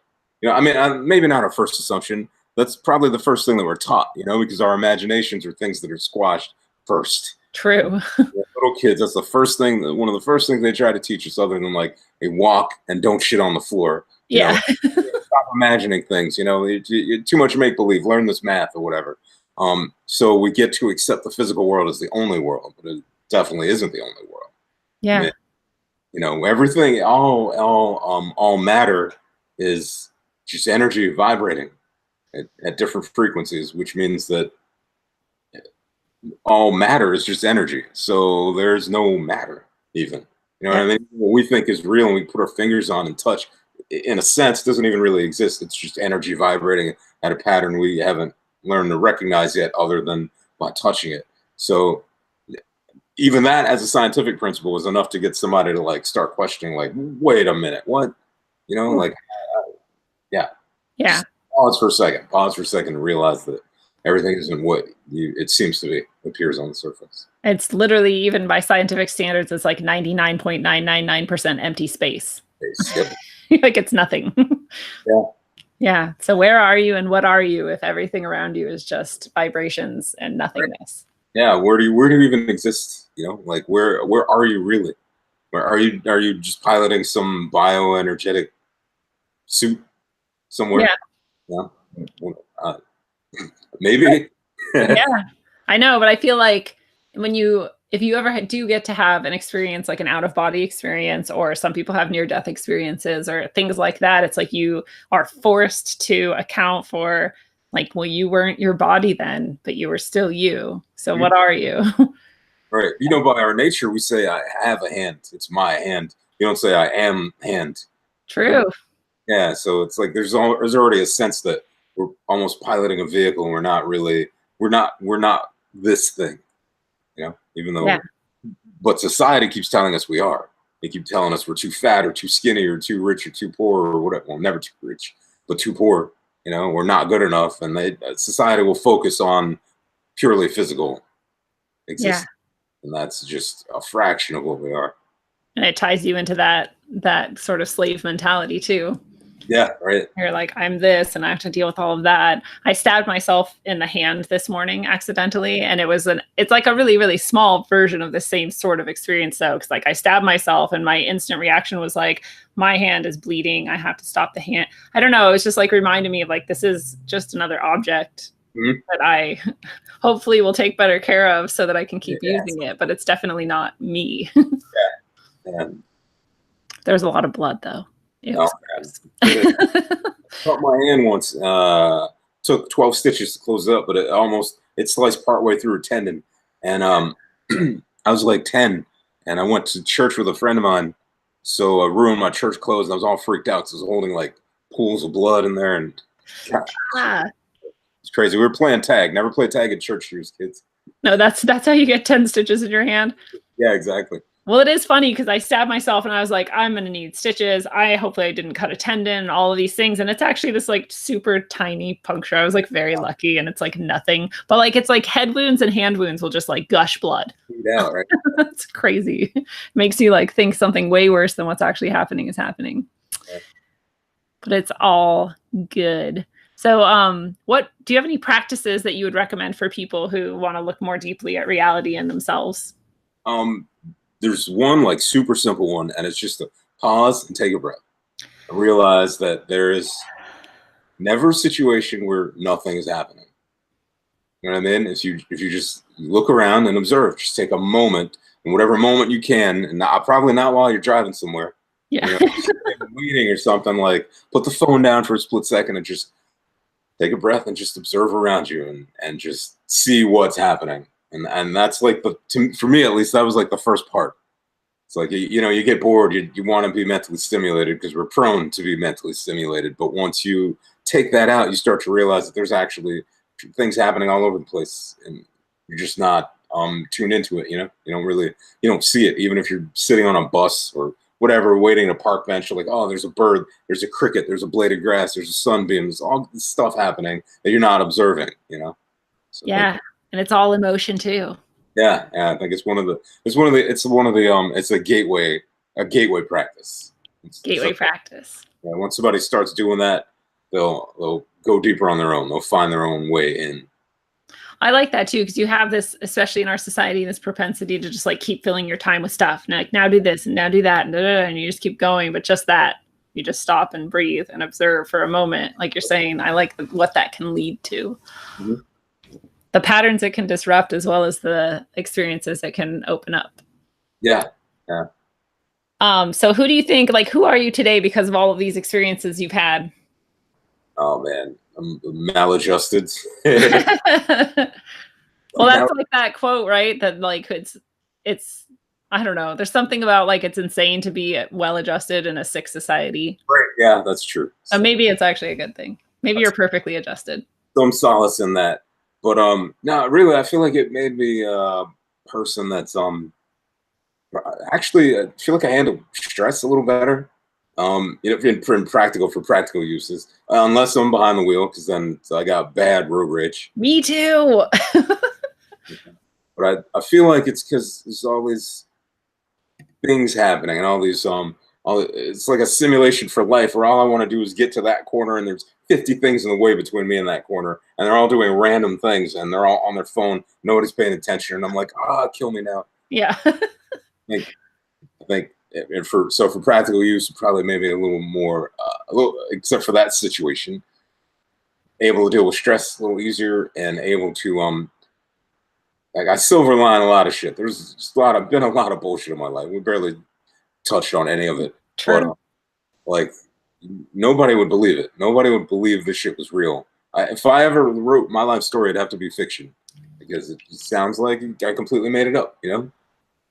I'm gonna tell you, I have the same sort of feeling. So this is another one of those things where I feel like the more you talk to people, the more you realize how many people have had And I don't want to say that I'm like comparing because I don't even know what you're talking about, but I have that same feeling like either should I tell people or they'd be like, no, you're No lying. way, man. You totally made that shit up. Right. Yeah. Yeah. So there's that. And, you know, I feel like man, like a weird, like deeper connection with, I don't even know what it is, but it's not this house, this place, this whatever, something else, you know? Yeah. Like, is it something that you could call God, or is it like that's I not even the right word? It might be. I'm a little confused by it because like I said, I went rogue a few years back and I haven't fully come back to the place that I started from. I mean, I circled it, you know, because I came back with like a deeper, I don't want to say that word, deeper knowledge, but I'll compare it to this. So like when I was in religion and stuff before, like I heard you hear a symphony and you hear it played on like a single instrument. And Yeah. when I came back to it, I heard, you know, 10 or 12 instruments, but I know I'm not hearing the entire symphony. I know Yeah. that point, but at least it's a bigger, a better, truer picture than it was before. Hmm. It's the best thing I can think of to compare it to. I love it. Well, I want to ask you about the experiences that you think nobody would believe, but I don't know if you want to share them here. Oh yeah, I mean a lot of them are just little and random. So like one time I was driving, and somebody flicked a cigarette out of their car, and it went out their window, in my window, landed between my legs, and started my seat on fire. Shit. Right. Okay, so that was the thing. Another time I was at work a couple years ago, and one of the coworkers I went in there with, he had this. There's this tray. We're building a big aircraft part, right? So the parts are relevant, but he had the work order laying on it. I'm with them, you know, and it's weird because I have this like I don't know what I call it. It's like a field of chaos. Like the weirdest random shit will happen in my vicinity, and that is pretty much a regular thing. Yeah. So the work order bounces off. It hits the side of the tray table. It bounces off the floor, falls into the elevator shaft, and goes all the way down the elevator shaft. Jesus. Never You're like, happened. you could never, ever make that happen if you wanted to, Yeah, totally. Never but happened it's going to happen. since. I don't know how many like near accidents I've been in where I was like literally a half a second away from getting smushed, and you know the car's parted or something else weird like that happened. I mean, I was in an accident. It was probably 10 years ago. We flipped the car, put it on its roof. My side got crushed in, not crushed in. I don't want to make it sound too dramatic, but it was my side was the crushed side. My door wouldn't even open, so I got out. Um, you know, got out the back seat, crawled out the back seat. Wife was driving, opened her door, pulled her out, and all that, and walked away. Literally, with not without a scratch. I scratched my thumb on some paint that had peeled up. Jesus. Walking out of that right there. And what else? Just a bunch of random stuff like that. You know. Yeah. But all those experiences are things too where it's almost like, okay, like, are you trying to get my attention? You have it. Like, what do you want? Like, what is this? Speaking of that, so I was at work again a few years ago in a different place, and a lot of the work was outside because it was I was a test driver, which is probably one of the coolest jobs I had. Um, we spent a lot of time. It was at like an abandoned airport where we had the test track, so we had multiple surfaces you had to stop or accelerate on. Just sitting back there waiting for the brakes to cool, and I see a bird chasing what looked like another giant white bird, not giant, but another white bird about the same size. It wasn't a white bird; it was a pure white moth about the size of my hand. The bird caught up to it, caught it, and then started to eat it. And I'm like, that's the weirdest shit I've ever seen. That is so weird. And I started looking up white moths, and I couldn't find any, so I don't know what that was about. You know? There are some white moths, and it's weird because white moths are one of my like things. Yeah. Interesting. That is interesting. Yeah. Um, Oh no, I was gonna say I saw another white rabbit once on the way to work on the side of the road where I'd never saw a rabbit before, let alone a white rabbit. And at the I was time, gonna say rabbits aren't normally white, really. I mean, like domesticated ones will be, but wild rabbits aren't white. and at the time I was thinking some weird shit about like the future, and I saw a white rabbit, and my first instinct was like, I'm gonna follow it, but I was on my way to work and I chickened out. I'm like, no, I'm gonna get fired if I just follow this white rabbit. So, Oh god, it would have been so cool if you followed it because it probably would have been some weird ass shit. and I didn't do it, you know. Next time. Yeah, totally. Indirectly struck by lightning a couple of times. Oh my god. Yeah. I mean, I felt a slight jolt in like a cordless phone I was holding one time. Another time I was hiding out under a bridge and I felt the jolt in my back because I guess it hit the top of the bridge. It's a small jolt, you know, like static, but Yeah. say indirectly shot. So. Wow. So you've got, see, because I always kind of wonder too, like light can carry information and it's energy and it's information. And so when someone's struck by it and doesn't die, like, did you like get some sort of a, That'd be cool. Yeah.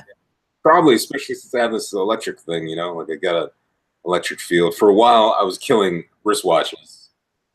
Last maybe 2 months and that's it. Jesus. And it's not like a battery thing. It's like they're dead. They're just gone. Yeah. They're fried. So I wanted to get back to that too with your electronic anomalies, because you are the first person I've met who has all these electronic anomalies. Like you hear about this from time to time, these people, and I'm like one of them as well, that just crazy electronic shit happens to you that can't be explained. But I feel like coming from you, that would make even more, it'd be even more believable because you actually understand how they work. Right. Yeah, and knowing that whatever just happened should not have happened. There's no possible way this should interact. I mean, have you ever had the phenomenon with the streetlights? Yes. They come on for you or go off? Yes, like constantly. Yeah. They're like off and they all come on at once, like right. And then as soon as I'm gone, they'll like go off again. I'm like, what the fuck? Yeah, exactly. Coincidence. I'm sure it's coincidence. Totally coincidence. So like, what do you think, that we have some sort of like field around us that affects electronics, or do you feel like shit goes through electronics to fuck with us? Oh, that's a good question. I never really thought of it. I assumed that it was the field. Which, yeah, I feel like it's more the field because the incidences aren't necessarily meaningful, malevolent or meaningful. Yeah.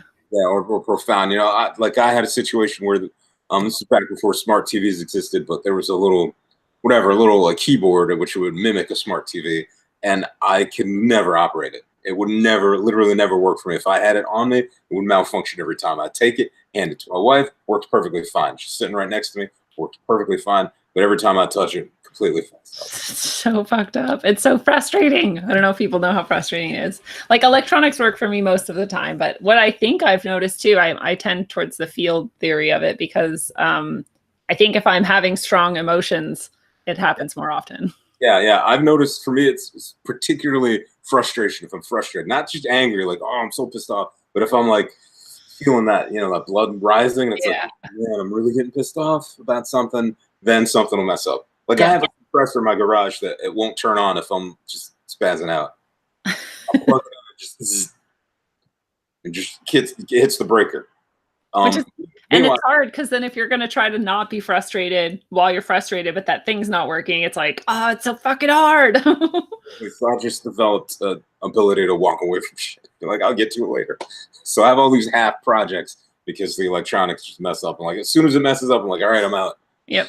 I'll go back to it when it wants to work. So are you still working in the electronics industry? Yeah. Like, I'm just going to keep putting up with it. Exactly. It's like, I'm just going to, until it, whatever it shows itself and that power manifests and I'm finally able to control it. That would be cool if we could actually like use it for something. I just don't know what the process is to learn how to do it. So like again, fictions, right? These all sound like fiction, but I accidentally made somebody sick once. You made somebody sick once? Intentionally. So behind their back, I was like, broke out in hives. Yeah, I was like, oh shit, man, I'm sorry about that. Wow. Randomly, I'm like, but it didn't make sense to me until a couple years later. I'm like, oh my God, I probably did that. Yeah. Done that. Shit, it's crazy. So then you probably can direct it and use it for something. Just don't know how.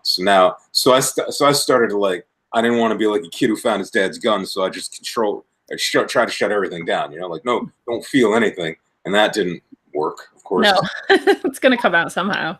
So since then, it's been another sort of learning curve to see if it's a thing that could be switched on and directed and used for something other than just a thing that manifests when you're frustrated. Yeah, I like that. That I'm sure meditation can help with that as well, right? Yeah. Maybe I'll try to travel down that rabbit hole with you and see what happens. So what are you grateful for in all of this? Oh man, technically I have to say all of it, good and bad, everything, because you learn from everything, even though there's some stuff that was super difficult to go through and I would not want to go through it again, it's still be cliched, maybe what I am today for whatever that's worth. So a lot of these experiences, again, I got turned into an expert silver liner. It's like, Right.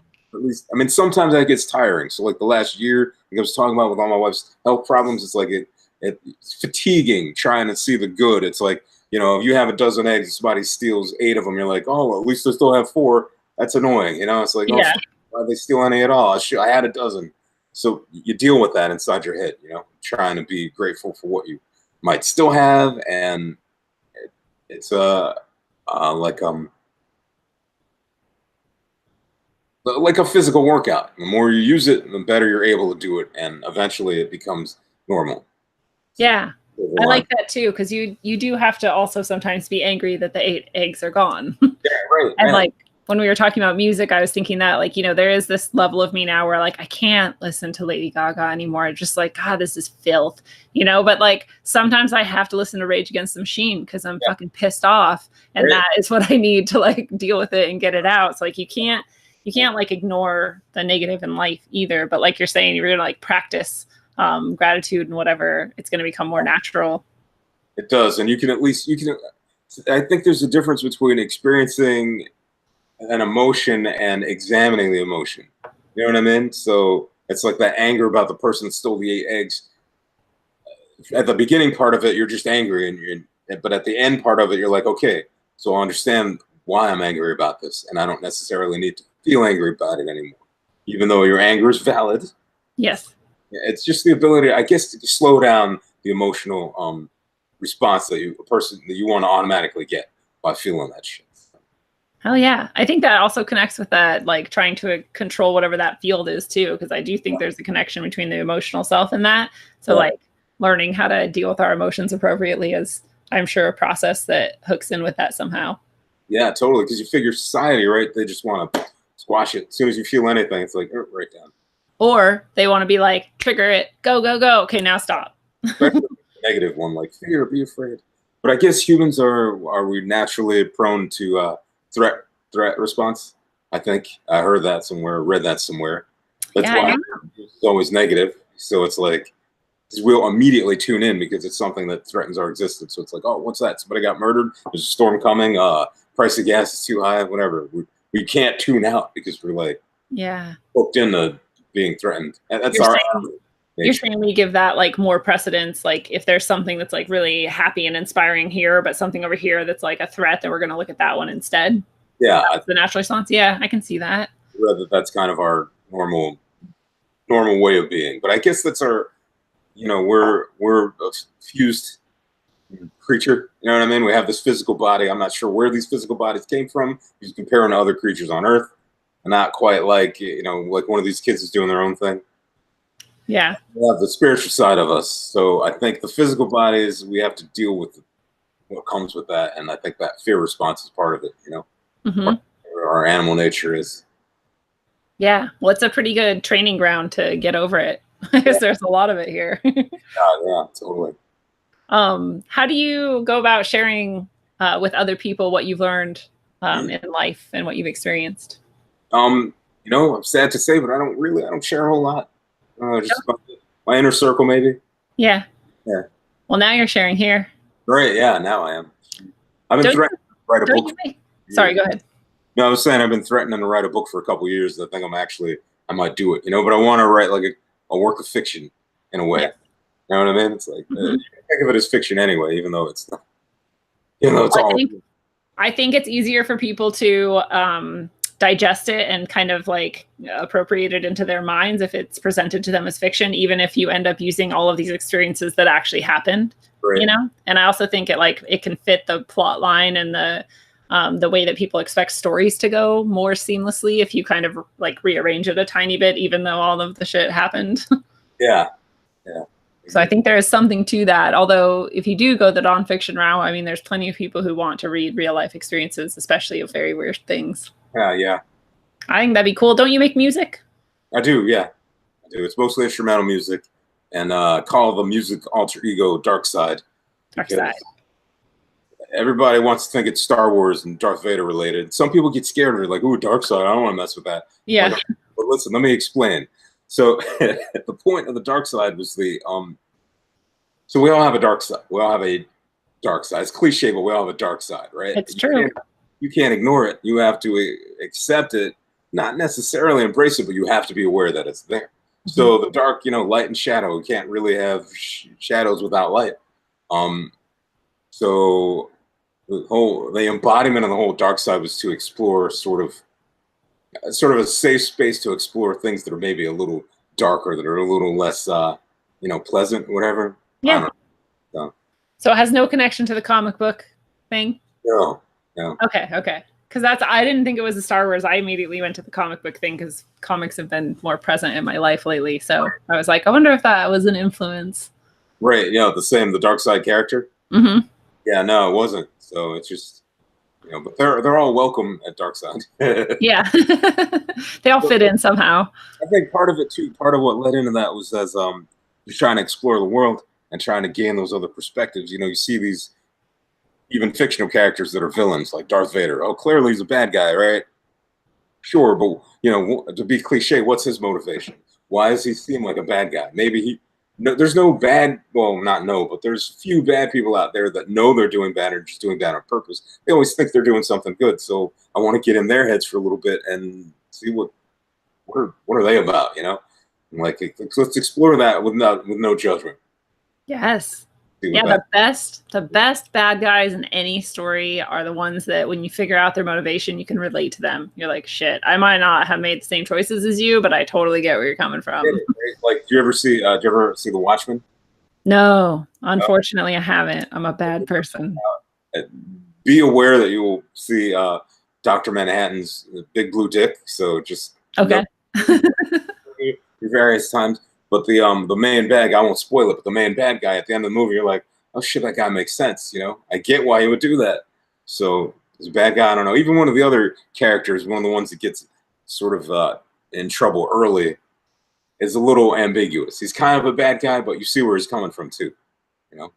See, and they're not even the anti-heroes. They're like the bad guys, but you still can get it. And it's the same. The best good guys have their dark side at some point too, right? Where you see like, oh yeah, I also fail at being perfect. Start looking at things and it's like, hey, Superman, he was an alien. Coming to Earth to be all better than us. Right. So where do you think you're headed in life, or where do you kind of hope to end up? Oh man, end up. I don't know. I thought I knew. I don't anymore. The world's getting so weird. I kind of want to go backwards. I almost just want like like I'm not a farmer, right? So I don't want to farm. But if I could park myself on some land somewhere and just be happy with life and have a bonfire, I think I'd be all right. Yeah. I feel all right. So like I have no motivation left to really pursue much, in the world. Right. You're not looking for like a new career or a big kind of move into some sort of, I don't know, economic or political move, but you're just part of me is because like who doesn't want to be a billionaire, right? Right. Take it. I mean, of course, but the primary motivator, I would be a billionaire just so I could buy my own island and build that little house and just be separate on like a hermit out there by myself. I don't want to be by myself, but that you get what I'm saying, right? You could create your little crew of people who also live there. Yeah. Yeah. No, I'm with you. I want to win the lottery for sure. But barring that, I think I'm going to end up on a little property somewhere with a bonfire as well. Yeah, that sounds like a good plan to me right now. It's pretty cool. So is there anywhere where people can go to find more of you? Yeah, but I haven't really updated any of this stuff in a while. So there's reversetheflow.org. That's the home of Dark Side Studios. There's a little bit of music there. That's really I love that name, Reverse the Flow. Reverse the flow. At the time, I was like, let's reverse everything. If there's any bad, let's turn it to good. If there's anything outgoing, let's start bringing it in. I'm still kind of waiting for that, but yeah, that's really the only website. I will update it soon because I just had to renew it, and I realized, man, like I said, this last year's been crazy, so I haven't updated anything on there for a while. But I'm due to drop some new info. Awesome. Well, I definitely hope that the past few years' flow is reversed for you and that things go nothing but good and take you to beautiful places. Is there any kind of last words that you want to throw out to people listening? Um, Probably the same stuff I always put out. Like, remember that you are gods and goddesses, all of you. Little G, but still, just remember that. You know, don't let the world, don't let them get you. Don't let them get you. Whoever they are, don't let them get you. You're Yeah. greater than anything that's fucking with you right now. So. Hell yeah. Never forget that. That is the whole point, is they want you to forget that. So obviously, even just knowing it is a very important piece. Yeah, agreed. Awesome. Well, fellow travelers of the path, it is a beautiful thing. This has been your electric, concentric, analog dose of wisdom, according to my man, Jeff. Jeff, thank you so much for sharing with us today. It's been awesome. Thank you.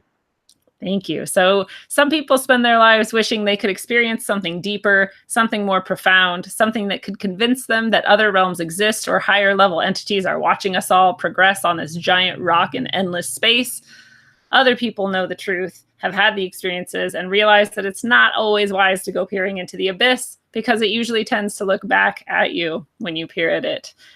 Whether you've merely glanced toward the strange, stared your whole life at the weird, or fallen straight down to the depths and climbed back out again like our friend Jeff here, you do get to choose your own adventure, and it's always up to you.